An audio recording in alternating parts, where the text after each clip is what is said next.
نحمده ونصلي على رسوله الكريم أما بعد فأعوذ بالله من الشيطان الرجيم بسم الله الرحمن الرحيم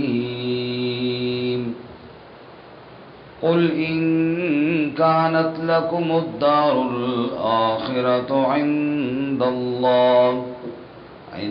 الله خالصة من دون الناس فتمنوا الموت إن كنتم صادقين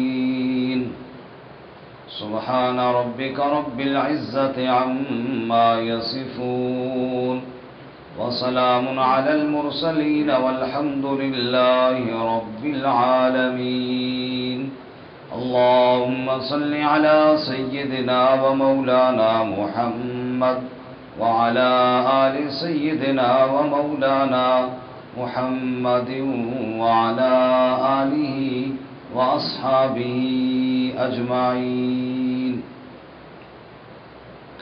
معزز سامعین،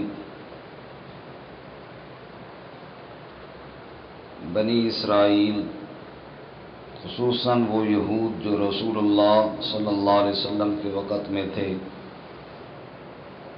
ان کا تذکرہ جاری ہے کہ جب ان کے سامنے اللہ کے قرآن کی آیات پڑھی جاتی ہیں تو وہ جواب میں کہتے ہیں جی ہم تورات کو مانتے ہیں، باقی کسی کتاب کو نہیں مانتے.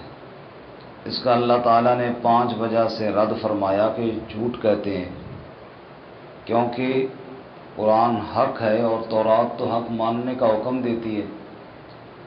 قرآن تصدیق کرنے والا ہے تورات کی، کوئی مخالفت کرنے والا تو نہیں ہے. باقی یہ کہتے ہیں ہم تورات کو مانتے ہیں، تو اللہ کے انبیاء کو قتل کیوں کیا، بچھڑے کو معبود کیوں بنایا، طور پہاڑ کیوں اٹھایا گیا ان کے سر پہ. بہرحال یہ ساری باتیں ان کے صرف دعوے ہیں اور ان دعووں میں کوئی صداقت اور حقیقت موجود نہیں ہے.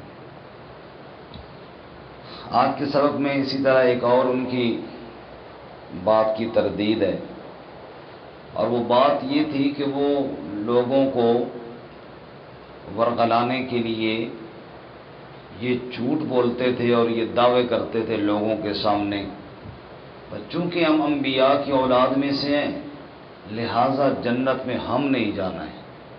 اب اگر کوئی جنت میں جانا چاہتا ہے تو وہ ہمیں خوش کرے، ہمیں راضی کرے، جنت کے ٹھیکیدار تو ہم ہیں.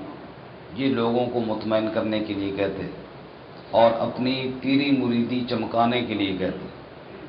جیسا کہ اب بھی آپ دیکھ لیجئے ایسے کئی دعوے دار آپ کو ملیں گے. قیامت کا دن ہوگا، اگر کامیابی چاہتے ہو تو مرشد کے پیچھے چلو، بس وہ تمہیں جنت لے جائیں گے. اور بعض لوگوں نے بیعت کو محض ایک رسم کی حد تک رکھا ہوا ہے، حالانکہ بیعت ایک بالکل سنت عمل تھا.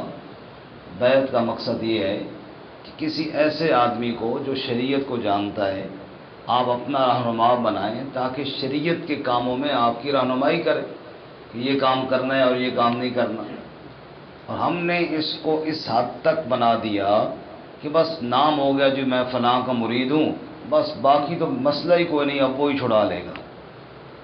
یہ وہ جاہلانہ طریقہ ہے یا نظریہ ہے جو یہود لوگوں کے دماغوں میں ڈالنا چاہتے تھے کہ جنت چونکہ ہماری ہے اور جنت میں ہم نہیں جانا ہے، لہٰذا بس ہمیں راضی کرتے رہو، خوش کرتے رہو، تو بس جنت ہی جنت ہے.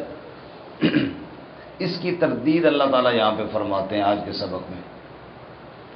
فرمایا قل، آپ فرما دیجئے، ان کانت لکم الدار الآخرہ، اگر تمہارے لیے ہے آخرت کا گھر، عند اللہ، اللہ کے ہاں، خالصۃ من دون الناس، باقی لوگوں سے خالص، یعنی خالص صرف تمہارے لیے جنت بنائی گئی ہے، تو فتمنوا الموت ان کنتم صادقین، پس تمنا کرو موت کی اگر تم سچے ہو۔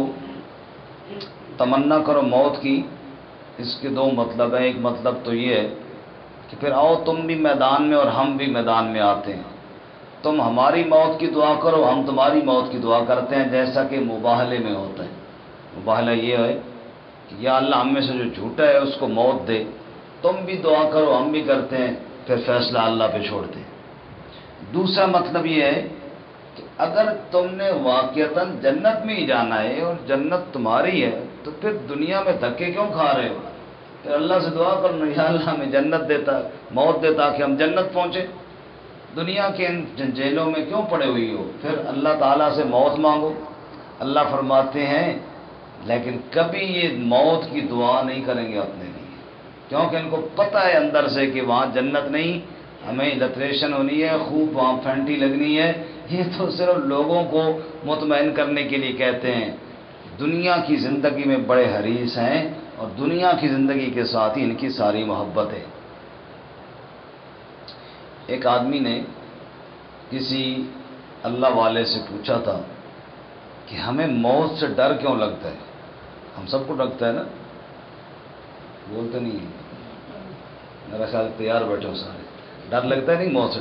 ڈر لگتا ہے سب کو، میرا موت کہیں نہ آ جائے۔ تو کسی نے پوچھا بھی کیوں ڈر لگتا ہے؟ آخر مرنا تو ہے ہی، ہم سب جانتے ہیں کہ ہم نے مرنا ہے، پھر ڈر کیوں لگتا ہے؟ انہوں نے بات بڑی خوبصورت بتائی، فرمایا اگر رات کا وقت ہو اور پچھلے پہر ہوں، یعنی 1-2 بجے کا ٹائم ہو، اور شہر میں بندہ ہو اور اسے کہا جائے کہ یہ جو شہر کے ساتھ جنگل ہے نا بیابان، اٹھو اور وہاں چلے جاؤ، تو ہر بندہ ڈرتا ہے، روشنی میں آبادی میں خوش رہتا ہے، اور اس گھپ اندھیرے میں جنگل بیابان میں جہاں جھاڑیاں ہیں، خطرات ہیں، درندے ہیں، وہاں جاتے ہوئے ہر بندہ ڈرتا ہے۔ فرمایا یہی ہماری مثال ہے کہ ہم نے اپنی آخرت کو جنگل بیابان بنایا ہوا ہے، ہم نے اپنی قبر کو وحشت ناک جنگل بنایا ہوا ہے۔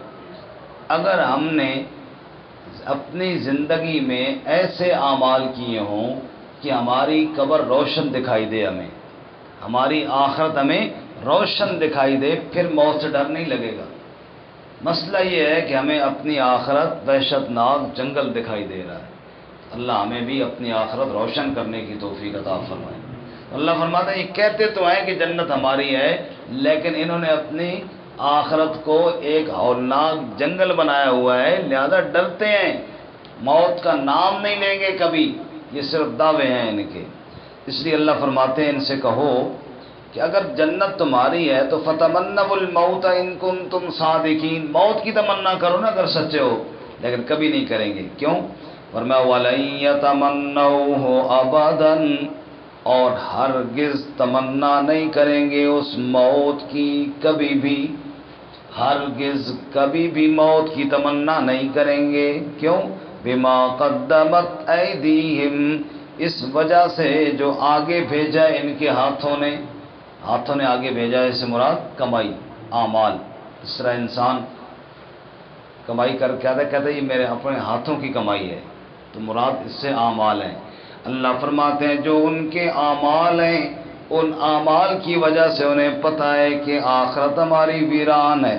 واللہ علیم بالظالمین، اور اللہ تعالیٰ جاننے والا ہے ظالموں کو، ظالموں کے ساتھ علم رکھنے والا ہے۔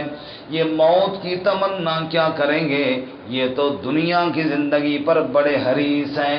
وَلَتَجِدَنَّهُمْ، اور آپ انہیں ضرور پائیں گے، احرص الناس علی حیاۃ، لوگوں میں بڑے زیادہ حریص زندگی پر، لوگوں میں زیادہ، باقی لوگوں سے بھی زیادہ حریص ہیں دنیا کی زندگی پر۔ دعویٰ یہ ہے جنت ہماری ہے، اور حرص دنیا کی زندگی کی کوٹ کوٹ کر ان کے دلوں میں بھری ہوئی ہے۔ وَمِنَ الَّذِينَ أَشْرَكُوا، اور ان لوگوں سے بھی جنہوں نے شرک کیا، شرک کرنے والے مشرکین عرب سے بھی بڑھ کر یہ یہودی دنیا کی زندگی سے محبت کرتے ہیں، کیونکہ مشرک تو جاہل لوگ ہیں، ان کے ذہن میں اگر عقیدہ غلط بھی ہے تب بھی ہے کہ یار ہمارے وڈیرے ہمیں چھڑا لیں گے، اور ان کو پھر بھی کوئی یقین ہے آخرت پر۔ یہ جو ہیں ان عالم ہیں، ان کو پتہ ہے کہ آخرت میں نجات کوئی نہیں ہونی، اس لیے یہ بڑے حریص ہیں دنیا کی زندگی پر مشرکوں سے بھی زیادہ۔ یودو آرزو کرتا ہے، چاہتا ہے، احدہم ان میں سے ہر ایک یہ تمنا کرتا ہے، لو یعمر الف سنہ کاش کہ عمر دیا جائے 1000 سال۔ کتنے سال ہی؟ یعنی ہزاروں سال جینے کی تمنا کرتا ہے ان میں سے ہر بندہ۔ اللہ فرماتے ہیں اگر 1000 سال بھی عمر مل جائے پھر بھی عذاب سے تو نہیں بچ سکتے، آخر موت ہے۔ وما ہوا بمزحزحہ من العذاب، اور نہیں ان کو چھڑانے والا عذاب سے، ان یعمر عمر کا مل جانا، عمر مل بھی جائے 1000 سال پھر بھی عذاب سے نہیں بچ سکتے۔ واللہ بصیر بما یعملون، اور اللہ تعالیٰ دیکھنے والا ہے جو وہ کرتے ہیں۔ تو خلاصہ یہ نکلا، اللہ فرماتے ہیں اگر کسی کو یہ دعوے کرتے دیکھو کہ جنت میں باشو ہم نے جانا ہے اور ہم تمہیں چھڑا لیں گے، اس کو کہو آؤ ذرا آج ہی دعا کرتے ہیں کہ جنت چلیں، ادھر کیا کرنا ہے۔ اور اگر موت سے ڈرتا ہے تو سمجھ لو کہ یہ صرف دعویٰ کر رہا ہے لوگوں کو جھوٹا برگلانے کے لیے، ورنہ اگر اس کو یہ پتہ ہوتا کہ جنت میری ہے، صحابہ کرام کی زندگیاں نہیں دیکھتے، کہتے احد کے میدان سے جنت کی خوشبو آ رہی ہے، اور پھر وہ جاتے اور جان قربان کر دیتے، کیوں؟ انہیں پتہ ہوتا تھا آخرت ان کی روشن ہے۔ اور صحابہ تو یوں دعائیں کرتے تھے، یا اللہ سو میدان میں ایک دشمن سے مقابلہ ہو، وہ میرے اوپر حملہ کرے اور مجھے جان سے مار ڈالے، اور اتنے غصے والا ہو پھر بھی غصہ ٹھنڈا رہو، پھر میرے ہاتھ پاؤں کاٹے، ناک کاٹے، آنکھیں نکالے، کان کاٹ دے، اور تم قیامت کے دن مجھ سے پوچھے عبداللہ تیرے کان کیوں کاٹے گئے، تیری آنکھیں کیوں نکالی گئیں، اور میں فخر سے کہوں یا اللہ یہ سب تیری رضا کی خاطر ہوا ہے۔ وہ تو موت کو مانگتے تھے، وہ جانتے تھے کہ ہماری آخرت روشن ہے۔ اللہ ہمیں بھی اپنی آخرت روشن کرنے کی توفیق عطا فرمائے۔ ترجمہ دوبارہ سننے دی۔ قل ان کانت لکم الدار الآخرہ، آپ فرما دیجیے اگر ہے تمہارے لیے آخرت کا گھر، عند اللہ کے ہاں، خالصتا من دون الناس، خالص باقی لوگوں کے علاوہ، فتمنوا الموت، پس تمنا کرو موت کی، ان کنتم صادقین، اگر تم سچے ہو تو، ولن یتمنوہ، ہرگز تمنا نہیں کریں گے اس کی، ابداً کبھی بھی، بما قدمت ایدیہم، اس وجہ سے جو آگے بھیجا ان کے ہاتھوں نے، یعنی ان کے اعمال کی وجہ سے، واللہ علیم بالظالمین، اور اللہ تعالیٰ جاننے والا ہے ظالموں کو، وَلَتَجِدَنَّهُمْ أَحْرَصَ النَّاسِ عَلَى حَيَاةٍ، اور آپ انہیں ضرور پائیں گے لوگوں میں زیادہ حریص زندگی پر،